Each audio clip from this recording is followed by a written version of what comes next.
So, here's what nobody tells you when you're in the thick of building something. Childhood is finite. Their childhood is finite. The project will still be there next year. The degree can be deferred. The promotion will come eventually, or it won't. The business can wait. The opportunity to circle back or another opportunity will come. But your daughters wonder at butterflies. That's this year.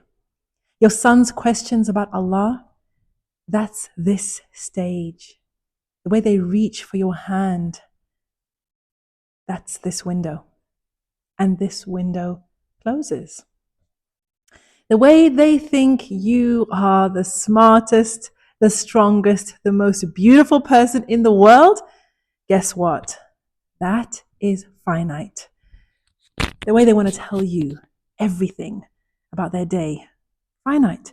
The way they crawl into your lap for comfort, finite. One day, sooner than you think, they won't need you in the same way. They won't want to spend all their time with you. They'll have their own lives, their own friends, their own worlds even. And you'll wish you could go back to when they did. Success at what cost, sisters? This isn't about mommy guilt. I'm just going to be straight with you. And it's definitely not about abandoning your dreams or your calling or your work outside the home. It's about being honest about what season you're in and what that season requires from you. You can have a magnificent career and miss your children's childhood. You can achieve every goal that you've set for yourself and then realize that you missed what mattered most because it wasn't on your goal list. Success means nothing if you lose what you can't replace while you're chasing it. So, one of my life lessons I've learned the hard way is that there are times to build, to strive, to achieve, and then there are times to simply be present, to teach, to witness, to hold close. And the season of young children, that's definitely a be present season. Now, does that mean that you can't have dreams and goals outside the home, outside your kids? No, of course not. Does that mean you can't pursue those big goals and those dreams? Of course not.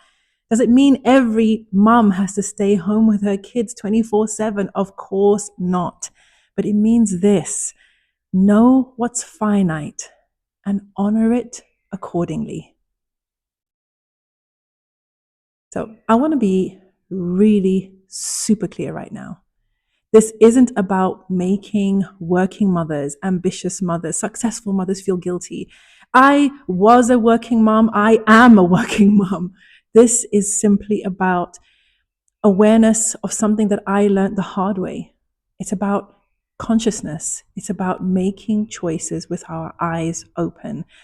So if you're working because you need to feed your family, look, there's no guilt in that. You're doing what you're being called to do in this moment, and Allah sees your sacrifice. Allah sees your effort.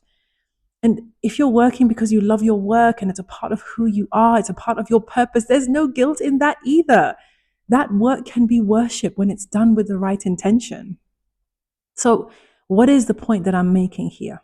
It is simply a little reminder that if you're working, achieving, building, or striving at the expense of presence with your family, with your spouse, with your children, and you do have some kind of choice about it, it's worth examining.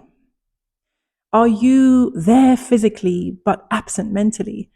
Are you providing financially but withholding emotionally?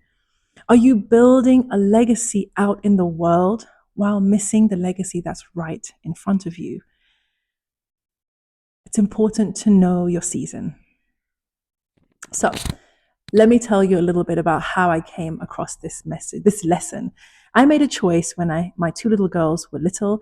I pulled back on projects. I put my studies on hold. I took one of the girls out of nursery to teach her myself, and I let my team run Sisters Magazine because I came to a realization the hard way that I couldn't get back the years I had lost with my older sons.